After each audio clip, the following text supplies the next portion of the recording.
Segundo livro dos Reis,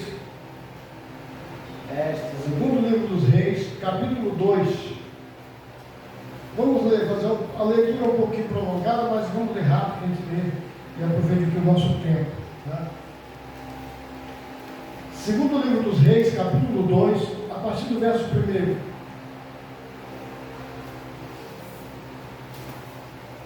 Elias é elevado ao céu num carro de fogo. Amém? Sucedeu, pois, que havendo o Senhor de levar Elias num redemoinho ao céu, Elias partiu com Eliseu de Gilgal. E disse Elias a Eliseu: fica-te aqui, porque o Senhor me enviou a Betel. Porém, Eliseu disse: vive o Senhor e vive a tua alma, que te não deixarei. E assim foram a Betel. Então os filhos dos profetas que estavam em Betel saíram a Eliseu e lhe disseram: sabes que o Senhor hoje tomará o teu Senhor por cima da tua cabeça? E ele disse: também eu sei, calai-vos. E Elias disse: Eliseu, fica-te aqui, porque o Senhor me enviou a Jericó. Porém ele disse: vive o Senhor e vive a tua alma, que te não deixarei. E assim vieram a Jericó. Então os filhos dos profetas que estavam em Jericó se chegaram a Eliseu e lhe disseram: sabes que o Senhor hoje tomará o teu Senhor por cima da tua cabeça? E ele disse: também eu sei, calai-vos. E Elias disse: fica-te aqui, porque o Senhor me enviou ao Jordão. Mas ele disse: vive o Senhor e vive a tua alma, que te não deixarei. E assim ambos foram juntos. E foram 50 homens dos profetas, dos filhos dos profetas, e de longe pararam de frente a eles. Ambos pararam junto ao Jordão.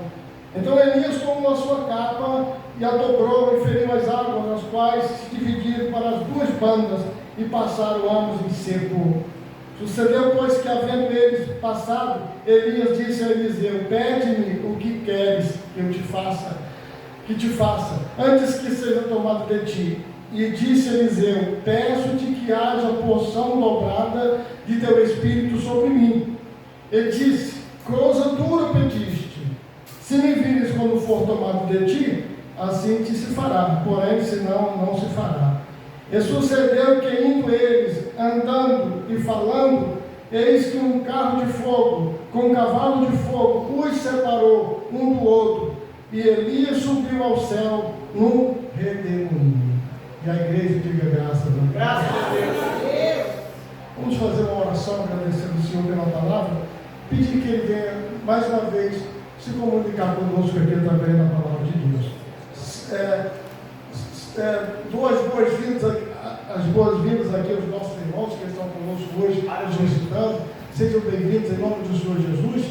Fique ligado com Deus, que Deus tem bênção para derramar sobre as nossas vidas aqui hoje. Todo mundo com os olhos fechados, vamos clamar ao Senhor, porque Ele está presente, Ele é maravilhoso. Amado Deus e eterno Pai, mais uma vez nós entramos aqui na Tua presença, ó Deus, porque nós sabemos que não há outro Deus, não há outro Senhor. Tu és o único verdadeiro Deus e a vida eterna. Tu és o único Senhor capaz de fazer sinais, prodígios e maravilhas em nossas vidas. Nós acabamos de ler aqui a Tua palavra, Senhor. A Tua palavra é santa, pura, santa, água viva, água que mata verdadeiramente a sede dos homens, o pão que sacia a fome dos homens nessa terra, a palavra de Deus.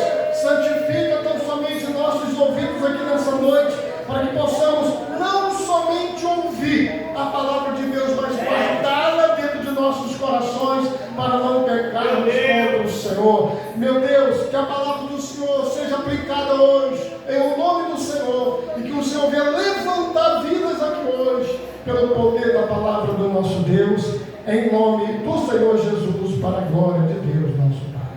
Amém. Podemos tomar o nosso lugar, irmãos?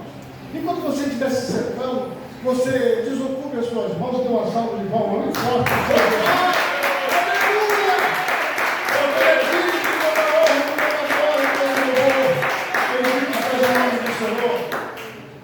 Eu sei que os irmãos vieram aqui, todos nós viemos aqui hoje, inclusive eu, que sou mais carente, mais necessitado da palavra de Deus, viemos aqui para nós estudarmos a palavra do Senhor. Então aproveite esses momentos que nós iremos ler a Bíblia, a palavra de Deus,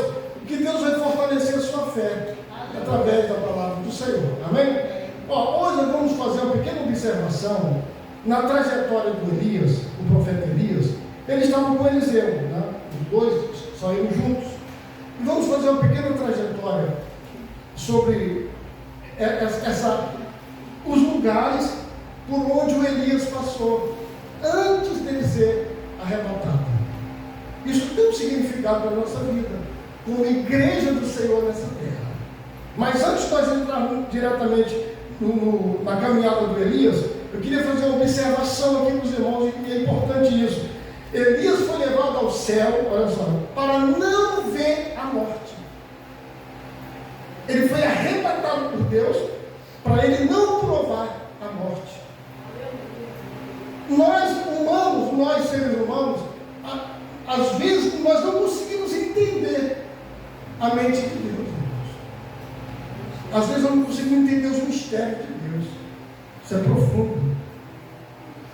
Tempos atrás, se você for ler o livro de Reis, um pouquinho atrás, o primeiro livro dos Reis, Elias está pedindo a Deus para morrer. Ele teve uma depressão profunda, Elias, tá? Estava deprimido e disse para Deus: tira a minha vida. Olha só, tempos atrás ele pedia a Deus para tirar a sua vida. Ele não queria se suicidar, isso aí não pode. Mas ele pediu, por que ele pede a Deus? Porque o único que pode tirar a vida de alguém nesse mundo é Deus. Porque foi Ele que concedeu a vida a todos nós, amém? Agora, vamos lá. Reis, 1 Reis, capítulo 19, versículo 4. Primeiro livro dos Reis, capítulo 19, versículo 4. Olha o que diz a palavra. E ele se foi ao deserto no caminho de um dia, e veio e se assentou debaixo de um zimbro, e pediu em seu ânimo a morte, e disse: já basta, ó Senhor, toma agora a minha vida, pois não sou melhor do que meus pais. Ele pede a Deus o fim da vida aqui nessa terra. E agora, a gente lemos no texto agora que acabamos de ler, no segundo livro dos Reis, capítulo 2, Deus arrebatando esse homem para ele não provar a morte. Isto prova, irmãos, que os nossos pensamentos não são os pensamentos do nosso Deus. Os pensamentos do Senhor são superiores aos nossos pensamentos. São muitíssimo superior aos nossos pensamentos. Os pensamentos de Deus para as nossas vidas. E Deus, sabe o que Deus pensa sobre nós? Coisas boas. Deus está pensando em coisas boas a seu respeito. Porque Ele é o maior interessado em te abençoar, em te fazer uma pessoa feliz e alegre e ter paz nesta vida. Elias é a segunda pessoa mencionada nas Escrituras que foi tirado da terra para não provar a morte. Ele é o segundo, porque o primeiro foi Enoque. Não precisa vocês abrirem, certamente os irmãos poderão colocar aqui no painel. Gênesis capítulo 5, do versículo 21 ao 24, relata um pouquinho da história de Enoque. Pouco tempo da existência dele, a Bíblia relata pouca coisa sobre ele, mas o que a Bíblia relata sobre este homem foi o suficiente para a gente crer no poder de Deus e um dia crer no arrebatamento da igreja, porque como Enoque foi transladado desse mundo para não ver a morte, os que estiverem vivos serão arrebatados e não provarão a morte. Meu Deus! No dia do arrebatamento da igreja. O escritor aos Hebreus, esse eu vou ler com vocês agora, no capítulo 11, do versículo 5, o escritor aos Hebreus falando sobre Enoque, ele diz, pela fé, Enoque foi transladado para não ver a morte, e não foi achado, porque Deus o transladara, visto como antes da sua transladação, alcançou testemunho de que agradara a Deus. Enoque andou com Deus e foi transladado para não ver, não provar a morte. Andar com Deus, a gente precisa entender isso, significa ser fiel a Ele, ser obediente a Ele, temer a Deus em todo o tempo. E nunca foi tão necessário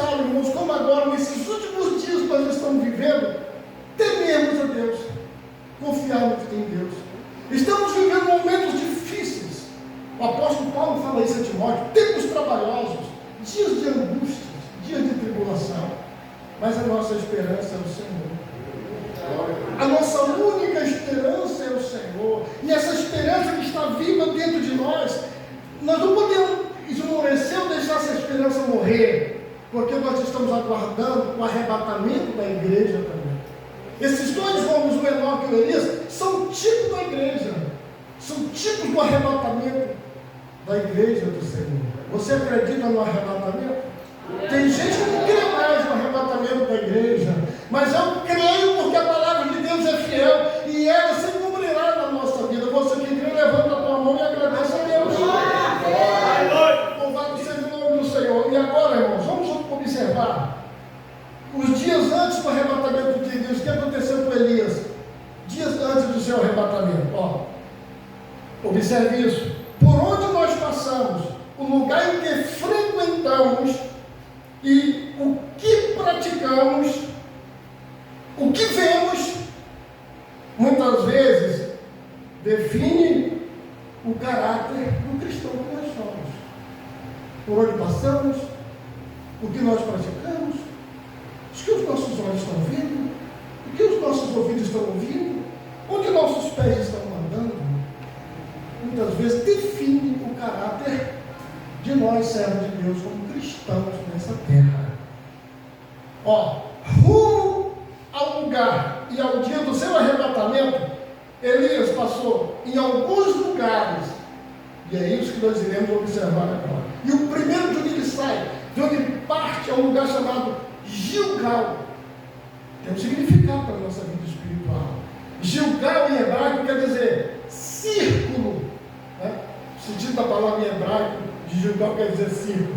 Quando a gente fala de círculo, sabe o que a gente lembra, irmãos? O círculo de oração. Lembra aquelas igrejas antigas que tinham um círculo de oração? Muitas das vezes, eu me lembro quando eu era novo convertido, o pastor dizia: semana que vem tem um círculo de oração. Todo mundo se animava, ia para a igreja, dobrava o joelho, passava até uma hora e meia de joelho, clamando o Senhor no círculo da oração. A gente precisa retornar ao círculo de oração na nossa vida. Meu Deus! Essa palavra julgar, olha de onde Elias sai, por exemplo, a palavra julgar tem um sentido de, no hebraico, círculo. E eu estou traduzindo para vocês agora no sentido da igreja, que antigamente as igrejas tinham círculo de oração, onde os irmãos se reuniam para se derramar na presença de Deus. Espiritualmente falando, Gilgal significa lugar de adoração, lugar de busca da presença de Deus. Gilgal foi o primeiro acampamento, foi o primeiro lugar onde Israel acampou, quando eles atravessaram o Jordão, quando saíram do Egito. Você pode encontrar esse registro bíblico em Josué capítulo 4, versículo 19. Em Gilgal, Israel sacrificava holocaustos ao Senhor. E Deus falava e orientava o povo, porque ali Deus manifestava a sua glória, o seu poder entre os irmãos, naquele círculo, naquela comunhão que eles tinham com Deus. Samuel ofereceu muitas vezes sacrifício naquele lugar. Primeiro livro de Samuel, capítulo 10, a senhora do Senhor vai encontrar uma referência sobre o sacrifício, como é que Deus manifestava a sua glória ali em Gilgal. Deus fazia-se presente em Gilgal.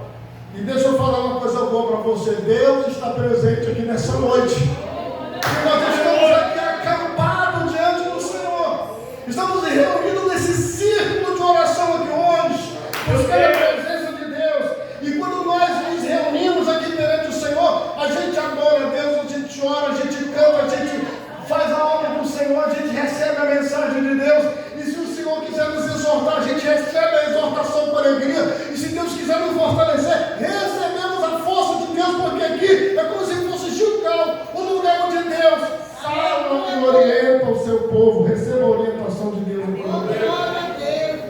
Aí é o lugar que Elias parte, é de Gilgal. Foi dali que Elias partiu para ser arrebatado por Deus. Segundo lugar, Elias passou de Gilgal e chegou até Betel. Vamos ler. Segundo livro dos Reis, capítulo 2, verso 2.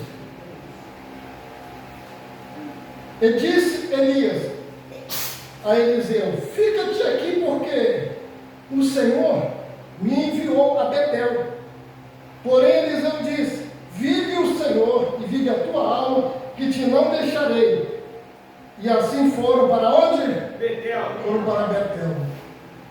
Nós não vamos, assim, tocar nessa parte do Eliseu com Elias, porque Elias estava colocando Eliseu na prova. Porque o Eliseu não largava Elias por nada. Porque ele sabia que Elias seria arrebatado. Significa a igreja do Senhor. O Eliseu aqui é o tipo da igreja. Está agarrada com Cristo. Não largue Jesus por nada. Não deixe as tribulações, as ocupações dessa vida tirar a sua fé em Jesus, não. Aleluia. Você precisa se agarrar com Ele. Acompanhe o Senhor. Siga o Mestre em todos os lugares. Betel em hebraico significa casa de Deus. Também pode ser conhecido como cidade da luz. Depois de Jerusalém, Betel é a cidade mais mencionada nas Escrituras. Depois de Jerusalém. Abraão armou a sua tenda e edificou o seu primeiro altar. Depois que ele chegou da terra de Canaã, foi justamente em Betel. O registro disso está em Gênesis 12, versículo 8. Precisa você examinar, depois vocês leem com calma. Foi em Betel que Jacó teve a visão da escada que atingiu o céu. Lembra? Vocês já leram, já virou até hinos evangélicos, né? Jacó segurou o anjo, não é isso? Não largava o anjo por nada, foi preciso o anjo tocar nele. Foi em Betel. Ele luta com o anjo. Ele primeiro viu uma escada que tocava no céu, e os anjos do Senhor desciam e subiam naquele lugar, na cabeça de Jacó, ali diante de Jacó.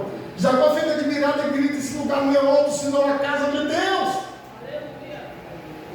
Em Betel, veja bem, Deus abre os nossos olhos para a gente ver visões de Deus. Aleluia. Em Betel, Deus fortalece a nossa vida. Deus se apresenta para nós. Foi em Betel que Deus mudou o nome de Jacó. Deus manifestou a glória dele na vida do Jacó.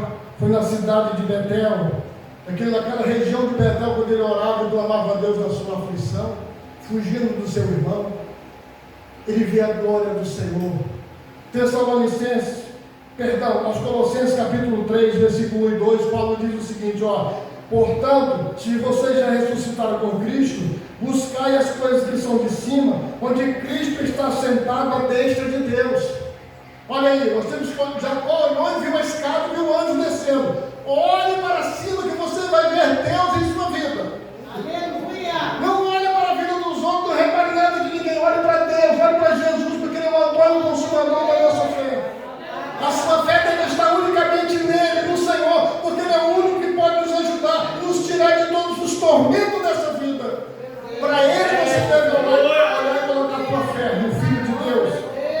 Pensai nas coisas que são de cima e não nas coisas que são da terra. Quando Paulo fala isso, ele está se referindo à concupiscência dos olhos, a soberba da vida e as coisas desse mundo, as obras desse mundo. Em Betel, Deus capacita e fortalece a igreja. Aleluia. Até o dia do arrebatamento. Quem está em Betel espiritual aí? Aleluia. Quando a gente chega em Betel, a gente encontra o clima espiritual. Né? A gente vive uma vida de luta, de tribulação nessa vida, tanto problema para resolver, mas quando a gente chega em Betel, eu me refiro em Betel como a casa de Deus. Aquele lugar de paz, lugar de alegria, lugar que você receber vitória, lugar que você levantar a mão e glorificar o nome do Senhor. É em Betel que Deus manifesta sua graça e sua glória na nossa vida. Você quer ver visões de Deus, você quer ter revelações do Senhor? Fique em Betel, porque a escada de Deus vai descer e você vai ver. Louvado seja o nome do Senhor. O terceiro lugar que Elias passa antes do arrebatamento é Jericó, a cidade de Jericó. Vamos lá, é interessante, observe. Segundo Reis 2,4. É o terceiro lugar onde Elias passa antes do arrebatamento. cidade de Jericó. E Elias disse a Eliseu: fica-te aqui, porque o Senhor me enviou a Jericó. Porém ele disse: vive o Senhor e vive a tua alma, que te não deixarei. E assim vieram onde? A Jericó.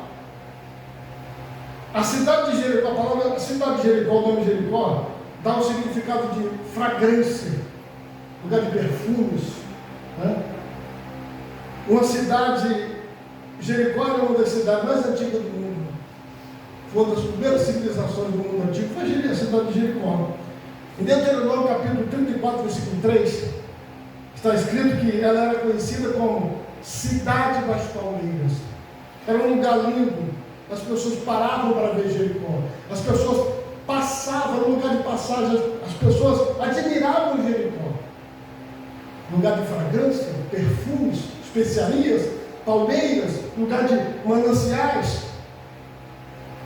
Mas a cidade de Jericó representa o mundo. É a falsa aparência do mundo, a cidade de Jericó. Por quê? Porque Josué amaldiçoou essa cidade.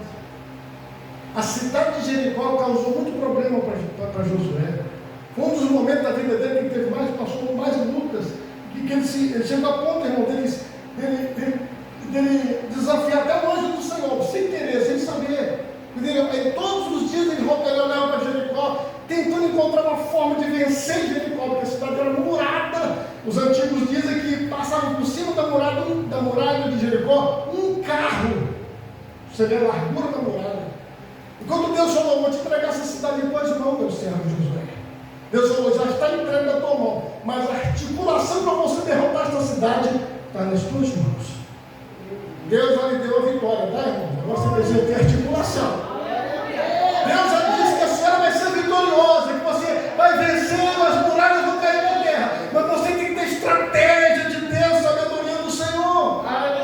E Josué saía e olhava para Jericó, tentando encontrar uma forma de derrubar as muralhas. Uma certa vez, lá está escrito que no dia que ele sai à tardinha, aparece um ser. Era o anjo do Senhor, príncipe do exército de Deus. E Josué mete a mão na espada e grita para aquele ser celestial que ele não conhecia: você é um dos nossos inimigos. Mas o anjo do Senhor disse para ele: coloca a tua espada na bainha, descalça teus pés, porque no lugar que tu estás assentado, eu sou o príncipe do exército do Senhor. A Bíblia não conta o que Josué falou com o anjo, e que o anjo detalhou para ele. Mas a partir daquele dia foi a grande derrota de Jericó. Quando a gente tem segredo com Deus, as muralhas caem mais fácil em nome de Jesus. E o segredo é orar. O segredo é buscar a face do Senhor. Jericó foi amaldiçoada por Josué. Eu vou ler com vocês agora para confirmar esse texto. Josué capítulo 6, versículo 26. Diz: e naquele tempo Josué os esconjurou, dizendo: maldito diante do Senhor seja o homem que se levantar e reedificar esta cidade de Jericó. Perdendo o seu primogênito, afundará, e sobre o filho mais novo lhe porá as portas. Agora vamos ver o cumprimento da profecia de Josué. Primeiro livro dos Reis, capítulo 16, versículo 34. A palavra de Josué se cumpriu. Em seus dias, está escrito, Riel, o betelita, edificou a Jericó.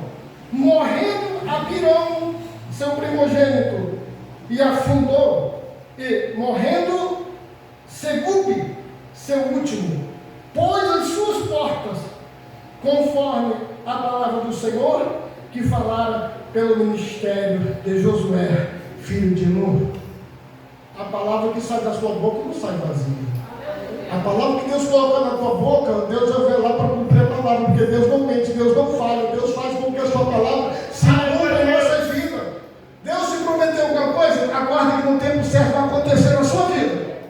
Não duvida do Senhor, porque as promessas de Deus são vivas e elas não falham na nossa vida. Tem alguém aguardando a promessa de Deus aí? Aguarda na presença do Senhor, oração, que o milagre vai acontecer. nome do Senhor. Cidade amaldiçoada, cheia de problemas. E por que Elias foi por essa cidade? Elias saiu de Gilgal, Elias passou em Betel, Elias chega em Jericó. Por que Elias não desviou seu caminho e foi para um lugar melhor? Logo em Jericó, um lugar amaldiçoado, porque Josué amaldiçoou essa cidade. Por que Elias passaria por ali? Vamos ver. Vamos observar aqui agora. Tem um significado espiritual na nossa vida. O arrebatamento de Elias, conforme o de Enoque, é um tipo da igreja de Cristo. E a igreja do Senhor desse mundo, ela tem que entrar em todos os lugares, sejam eles tenebrosos, sejam lugares perigosos, seja um lugar de trevas. A igreja é a luz do mundo e a luz tem que brilhar nas trevas. Por isso é que Elias teve que passar em Jericó. Por quê? Porque a palavra de Deus nos diz que as maldições Deus tem poder para quebrar. E vamos observar se não é verdade, irmãos. Olha aí. Louvado seja o nome do Senhor. Jesus também entrou na cidade de Jericó, não foi só Elias. Jesus entrou na cidade de Jericó e você vai encontrar no capítulo 19, ele entrando na casa de um homem publicano, que tinha pequena estatura, era o chefe dos publicanos, Zaqueu. Jesus entrou naquela casa. E o impressionante, quando Jesus entra na casa do Zaqueu, no versículo Lucas capítulo 19, no versículo 9 e no versículo 10, Jesus disse: hoje veio salvação a esta casa, pois também este é filho de Abraão, porque o Filho do Homem veio buscar e salvar o que se havia perdido. O único que pode transformar as suas maldições, que você não tem mais porque Jesus já quebrou, amém? Levanta a mão para a glória a Deus. É o Filho de Deus. Ele entra na cidade de Jericó. Era necessário que Elias passasse em Jericó, voltando aqui a Elias, por quê? Para deixar um exemplo para nós, para a igreja. A igreja, ela tem autoridade divina para pisar serpentes e escorpiões. Nada pode impedir o poder da igreja, porque a igreja tem o poder do Evangelho de nosso Senhor Jesus Cristo. Mateus capítulo 16, versículo 18: edificarei a minha igreja, as portas do inferno não prevalecerão contra ela. Capítulo 1, versículo 16 de Romanos, Paulo falou que o Evangelho é o poder de Deus para a salvação de todo aquele que crê. E não importa a quantidade de maldição que esteja sobre alguém, quando essa pessoa ouve a palavra de Deus, que crê no poder do Evangelho, as maldições caem por terra em nome de Jesus. E não foi só o Zaqueu que foi beneficiado com a bênção de Deus. Não foi só o Zaqueu que teve as suas maldições quebradas, não. Vocês estão lembrados do cego de Jericó? Vocês estão lembrados de Bartimeu? Marcos capítulo 10, versículos 51 e 52. O homem estava na entrada da cidade pedindo esmola. Era um esmoléu. Vivia uma vida amaldiçoada, impossibilitado, debilitado. E ele gritava: Jesus, filho de Davi, tem misericórdia de mim. A multidão dizia: cala sua boca, o mestre tem muito o que fazer, e ele não vai te atender. Mas de repente, pela insistência que ele não pela fé, Jesus diz assim: traz este homem aqui, tragam este homem aqui. O Bartimeu ouviu de Jesus as seguintes palavras. Olha aí, irmãos, Marcos capítulo 10, versículos 51 e 52. E Jesus falando disse-lhe: que queres que te faça? E o cego lhe disse: mestre, que eu tenha vista. E Jesus lhe disse: vai, a tua fé te salvou. E logo viu e seguiu a Jesus pelo caminho. A maldição que estava na vida daquele homem, de tantos outros que moravam em Jericó, naquele dia chegou ao fim. As escrituras falam em Marcos, no Evangelho, sobre a história desse homem, que quando ele ouve Jesus chamado, diz que ele dá um salto e cai das costas dele uma capa. A capa cai e ele sai andando. Só vocês examinar Marcos 10, a história do Bartimeu. Essa capa representa o pecado. Essa capa representa as coisas do mundo. O peso que muitas vezes fica na vida do homem que não tem Deus, que não tem Jesus. E essa capa só pode cair no dia que ele ouve a voz de Cristo através do Evangelho e toma uma decisão de ir até Jesus e recebê-lo como Salvador da sua alma. A capa cai por terra em nome do Senhor Jesus. A capa que estava nas nossas costas caiu por terra no dia que nós tomamos a decisão de servir o Senhor. A capa continua caindo em nome de Jesus, porque o Senhor continua quebrando maldições na vida daquele que crê no seu nome, no seu poder. Aleluia, Deus! Louvado seja o nome do Senhor. Quando Jesus voltar, olha que interessante, irmão, para arrebatar a sua igreja, a igreja do Senhor estará nos 4 cantos deste mundo pregando o Evangelho, quebrando as maldições na vida das pessoas, porque o Evangelho é o único que pode transformar uma pessoa velha numa nova criatura. E Deus, quando transforma, quando o Evangelho chega no coração da pessoa, Deus transforma de verdade. Não tem outro termo, não tem 2 pensamentos, é um só. Eu vi um testemunho de um moço que ele foi um criminoso perigoso. Ele pegou 30 anos de cadeia, os crimes que ele cometeu. Dentro da cadeia ele aceitou Jesus. Vocês estão me ouvindo bem? Vocês estão me ouvindo? Amém. Não estão me ouvindo? Diga amém. Amém. O senhor era um criminoso perigoso. Ele pegou 30 anos de cadeia, foi para a cadeia, foi preso. Se não me falha a memória, região de Campos. Muito tempo isso. Ele aceitou Jesus dentro da cadeia. Recebeu Jesus dentro da cadeia. Tinha 5 anos que ele estava dentro da cadeia, aceitou Cristo como Salvador da sua alma. Se converteu de verdade.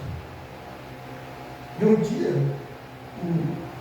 o chefe do presídio o chamou e disse: ó, tem uma carta de soltura aqui do senhor, uma varada de soltura do senhor. Aí ele falou: para mim essa carta? É, o senhor não. Excelência, eu peguei 30 anos de cadeia. Não, mas era o senhor, deve ter alguma coisa errada. Aí o chefe do presídio foi fazer a fiscalização dele do lado direito que estava acontecendo, descobriu que não era ele, era outra pessoa que tinha recebido o alvará de soltura. Aí resolveram o problema e soltaram o rapaz, não ele. Aí o diretor do presídio falou: chama aquele moço aqui, eu quero falar com ele. Falei: o que aconteceu com o senhor?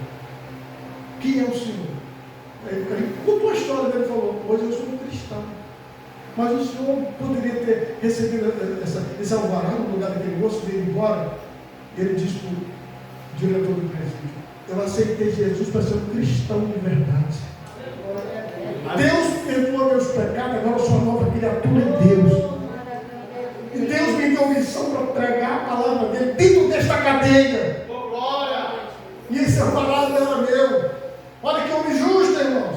Veja quando a pessoa recebe verdadeiramente a convenção de Deus no coração. Veja quando a pessoa é verdadeiramente transformada pelo Senhor. Depois de certo tempo, ele teve a liberdade e saiu, mas aquele não era o momento, porque ele disse para o diretor do presídio: a minha função que Deus me deu é resgatar aqui essas almas para o reino de Deus. Aleluia. Então, irmãos, em Jericó, a cidade era amaldiçoada. Elias passou por ali para dar um exemplo para nós. Foi o penúltimo lugar, se não me fala a memória, que Elias passou antes de ser arrebatado, um lugar de praga, de maldição. Mas Elias e Eliseu representavam a igreja do Senhor. A igreja tem que estar nesses lugares tenebrosos, de praga, de maldição, para quebrar as maldições e as pragas, em nome do Senhor Jesus. Deus te chamou para você, em nome do Senhor, quebrar as maldições desse mundo. Lucas capítulo 10, versículo 19: eis que eu vos dou poder para pisar serpentes e escorpiões, para desfazer todo o poder do mal, e nada de mal vos acontecerá. Levanta a mão e agradeça a Deus. Nos 4 cantos desse mundo, não importa o lugar, a igreja tem que entrar e levar a mensagem de salvação. Louvado seja o nome do Senhor. Primeira igreja que eu fui dirigir, passou uma luta muito grande, porque os primeiros membros da igreja eram 2 cachorros que ficavam na porta da igreja. Quando eu dobrava o joelho para orar, os cachorros ficavam na porta, latindo, ninguém entrava na igreja. E eu ficava com umas pedras no bolso, orando, de joelho, voltava a jogar para mas quando os cachorros apareciam, eu jogava as pedras para o cachorro sair. Luta terrível, nós insistia o tempo naquela pequena igreja, pregando a palavra do Senhor, luta terrível. Mas graças a Deus, Deus nos deu um lugar melhor, onde nós temos aqui uma porta aberta, a casa do Senhor está aberta, passamos aquele período de provação, porque todos nós somos provados para o Senhor, Deus prova a nossa fé. Elias provou Eliseu, fica aqui que eu vou ali. Eliseu disse, não, para onde você for, eu vou. Esse é o crente fiel, onde Jesus está, ele também está junto. Louvado seja o nome do Senhor. A trajetória de Elias e Eliseu foi interessante seus últimos dias na terra. E não foi à toa que eles passaram nesses lugares. E o último lugar que ele passou, nós vamos analisar agora, foi o Jordão. Vamos ver aí. 2 Reis, capítulo 2, verso 6. E Elias disse, fica-te aqui, porque o Senhor me enviou ao Jordão. Mas ele disse, vive o Senhor, e vive a tua alma, que te não deixarei. E assim ambos foram juntos. Ele não largava ele. A aprovação foi grande na vida do Eliseu, para ele desistir. Talvez o inimigo está lutando contra a sua vida, ou até mesmo contra a minha vida, para tentar fazer, ou nos fazer desistir e parar do nosso propósito com Deus. Mas não vamos parar. Você vai parar? Você vai parar ou continuar? Vamos continuar na presença de Deus, porque Jesus está conosco. Ó, Jordão em hebraico quer dizer o que desce. Essa parte é a parte mais difícil, né? Que é descer. Porque pouca gente quer se humilhar, quer descer perante o Senhor. O Rio Jordão, olha só, ocupa um lugar importantíssimo na mente do povo de Deus. Com Israel, com Elias, atravessou o Jordão quando parecia impossível. Israel e Elias, ambos atravessaram o Jordão quando aquele momento parecia ser uma coisa impossível, porque não tinha condição de Israel atravessar o Jordão. Mas Deus abriu esse rio Jordão para Israel passar. Quando a arca do Senhor toca, Josué revela isso, o rio se abre em 2 bandas. Quando Elias toca o seu manto na ponta das águas, o rio Jordão se abre. E eles atravessaram. Assim, a igreja do Senhor, cadê a igreja do Senhor nessa noite? Vai atravessar o rio Jordão e do outro lado vai receber o arrebatamento do Senhor para Canaã celestial. Nós vamos atravessar o Jordão espiritual. Vamos obter a vitória. Elias desceu o Jordão e subiu ao céu. Ele desce ao Jordão, que significa o que desce, mas ele sobe aos céus. Reis, segundo livro, capítulo 2, versículo 11. Abre as escrituras e veja o que está escrito. Sucedeu que indo eles andando e falando, eis que um carro de fogo, com um cavalo de fogo, os separou um do outro. E Elias subiu ao céu num redemoinho. Descer ao Jordão significa se humilhar perante o Senhor. Pedro, na sua primeira epístola, se eu não me falha a memória agora, capítulo 5, versículo 8, ele fala: humilhai-vos perante a potente mão de Deus, que ao seu tempo vos exaltará. É isso mesmo, irmãos? Está confirmado em nome de Jesus? Que Pedro falou essas palavras? Aleluia. Pedro, capítulo 5, primeira epístola, versículo 8.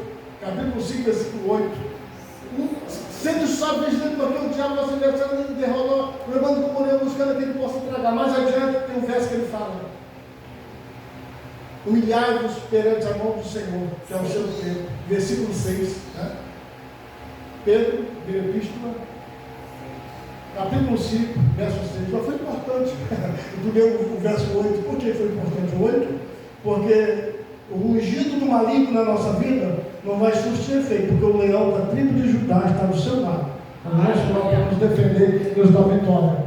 Humilhai-vos, pois, debaixo da ao seu tempo vos Exalta. foi lá no Rio Jordão que as multidões se humilhavam e procuravam João para serem batizadas. Foi lá nas margens do Rio Jordão que o próprio Senhor Jesus se humilhou. E foi até João e disse: João, você precisa me batizar. Olha aí, irmão, vai na humilhação. O Filho de Deus, o Criador do Universo, o Todo-Poderoso, vai até João e diz: me batiza, João. Que é isso, Senhor? Eu não sou digno de desatar as correias do seu sapato. O Senhor é que tem que me batizar. E Jesus falou: a justiça de Deus tem que se cumprir, João. É necessário que eu desça as águas e você me batiza. Quando João batiza, a glória do Senhor vem sobre ele, a voz do Espírito Santo. E o Senhor falou: esse é o meu filho amado, a ele ouvi. Deus o exaltou sobre tudo. E agradeça a Deus porque o Senhor é bom, louvado seja o nome do Senhor. A igreja que vai ser arrebatada precisa descer para depois subir para o céu. Descer em quê? Descer na oração, descer na humilhação, descer na obediência da palavra do Senhor. E existe um detalhe para ser observado, irmãos, que é para a gente fechar isso aqui, tá? Eliseu não deixou Elias por nada. Não deixe Jesus por nada dessa vida. Eu repito para você. Vou enfatizar isso aqui. Vamos ler para nós encerrarmos agora. Lucas capítulo 21, verso 34 até o verso 36. Evangelho de nosso Senhor Jesus Cristo, que Lucas escreveu. Capítulo 21 e o verso 34 até o verso 36. E olhai por vós, não aconteça que os vossos corações se carreguem de glutonaria e de embriaguez e dos cuidados da vida, e venha sobre vós de improviso aquele dia. Qual dia? O arrebatamento, quando o Senhor virá nas nuvens desse céu para arrebatar o seu povo, porque virá como um laço sobre todos que habitam na face de toda a terra. Vigiai, pois, em todo o tempo, orando, para que sejais havido por dignos de evitar todas as coisas que hão de acontecer e de estar em pé diante do Filho do Homem, diante do Filho do Homem, que é o próprio Senhor Jesus. A gente fecha aqui a trajetória de Elias, lembrando, irmãos, que todos esses lugares por onde Elias passou, isso não aconteceu num dia só. Houve dias eles andando, para que dá um exemplo para nós. Onde nós passamos nesse mundo, as nossas atitudes, as nossas ações, elas devem estar pautadas na palavra de Deus. Porque a igreja do arrebatamento é uma igreja sofrida, é uma igreja de luta, de choro, de beleza, mas é a igreja vitoriosa que vai morar no céu com Jesus eternamente. Fique de pé nesse momento, igreja do Senhor. Remidos de Deus, eleitos do Senhor. Vamos orar nesse momento. Louvado seja Deus. Feche seus olhos agora. Vamos descer ao Jordão. O último lugar que Elias passou, o Jordão. As águas. A água representa a palavra de Deus. É a água que nos lava a palavra do Senhor.